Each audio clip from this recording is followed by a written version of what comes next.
Welcome viewers globally and nationally from the country of South Africa and Africa. And I've got my dear friend and colleague Dr. Danny Pillay. Welcome, Danny, for the next episode to delve into some current topics. Thank you, Reggie. Let's look forward to this next session. Yeah, Danny, one of the things that I was reflecting on the last few days is that in medical school and dental schools that we learn the aspect of biochemistry. And we learn about foods in relation to vitamin A, B, C, D, and so forth. But we seem to have often shelved that knowledge into, as we commonly, in common parlance, it's in file 13. And I feel that's very relevant to delve into it this afternoon to talk about pH and acidity in relation to prevention and in relation to prevalent disease conditions in the world. Well, you say file 13. It implies there's some information. Sadly so. Medical training provides very little education on nutrition. In fact, a recent study that you can cite online in America saying that medical students in their 6 years of training, not more than 1 to 2% of their medical education is around nutrition. So most of our focus on disease management, not healthcare. So it's not surprising that we are not adept as medical professionals, if we care to be honest about it, in giving nutritional advice, barring the few that have gone studied it over and above their normal medical training. So that has been, unfortunately, a thing that's been sidestepped. We rather give a prescription than give a lifestyle adjustment. It's changing, fortunately. Over time, we're finding more people investing in functional medicine and understanding of the body, but the unfortunate reality is it's still a case of rather providing a prescription than understanding the effects of nutrition and looking at things that can lower inflammation. Danny, I know that one of your topics that you have researched over the years is on functional nutrition in relation to functional medicine. How would you relate that in terms of a common lifestyle situation of the relevance of functional nutrition? Well, I think the important thing is to know we are typically what we eat. So we're going to eat processed food, acidic foods, we're going to express that in our metabolism. Whatever you imbibe, if you've got a tree and you feed it all the minerals and no water, will it grow? It's not. If you're going to give it just water, it's not going to grow. You need all the relevant nutritional elements to create growth. So for a body to function and to get back into function when it's in dysfunction, it needs nutrition more than it needs a prescription. So nutrition is a vital component of healing. Suppressing symptoms, you may use drugs. So if you've got pain and you give somebody a pain medication, I don't deny it's going to help alleviate the pain, but it's not going to fix the disease. So the healing has to take place with good nutrition. The pain will just basically block the fibers of pain to your brain so you don't perceive the pain, but it won't improve the healing. So you have to do the good nutrition to allow the body, give it its basic elements of building to rebuild itself. From a dental perspective, I often witness in the oral cavity that the mucosal tissues are often parched, often dry, right? And that is the one observation. The second is that the color of the tissues has a discrepancy in the mouth in terms of clear pinkish oral mucosal tissue, and those who tend to have a little more drier reddish tissues. And I find that it's important for us is to look at that in terms of a oral disease condition.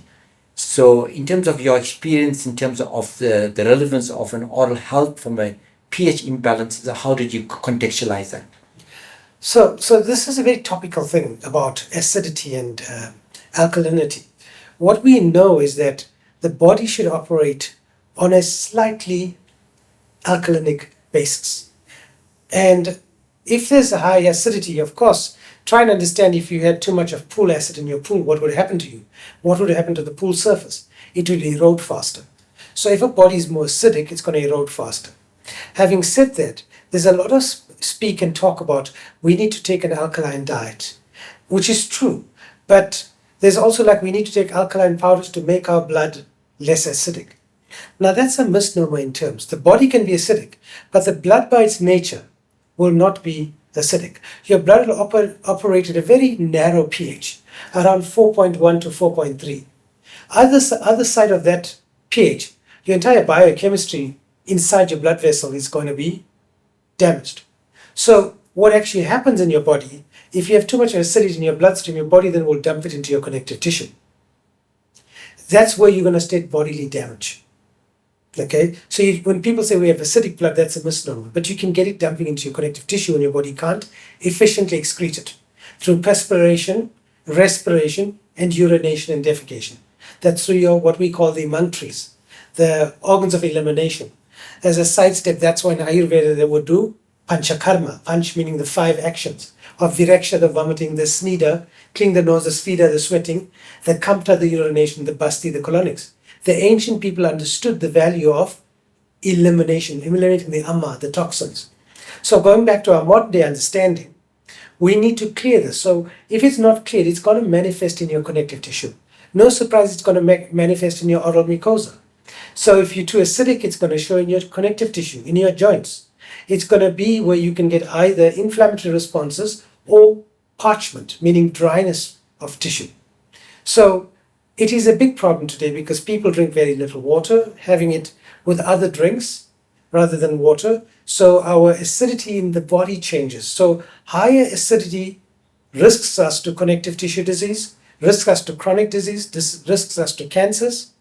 So it makes sense to do an elimination diet. It makes sense to eat more alkalizing foods. That means less non-processed food, lots more plant-based foods, and avoiding too many plant-based foods that are rich in what are called nightshades, which is the deadly nightshades, which are a lot of inflammatory foods. They got what I call the nightshades have a pro-inflammatory substance in them. It increases inflammation. So we say avoid too much of tomatoes, brinjals, peppers, and potatoes. They are the deadly nightshade, the family of foods. So avoid foods that have been stored for too long. So the old days you'd eat fresh food. People tend to store food and eat them for days on end. These become change in their pH, change in their prana. So these things contribute to ill health. In the dental space, I often see these people who are acidic have spasmodic effects, and they have muscle pain, they have joint pains, right? And they also tend to have shoulder and back pains, and people often don't relate dental orthopedics to the general orthopedic structure of the body. And I find that pH plays a huge part in this. Yes, people know and have heard about gout, uric acid, and usually typically they'll know about they had gout because it affected the big toe or the ankle or the knee. And that's the most severe form.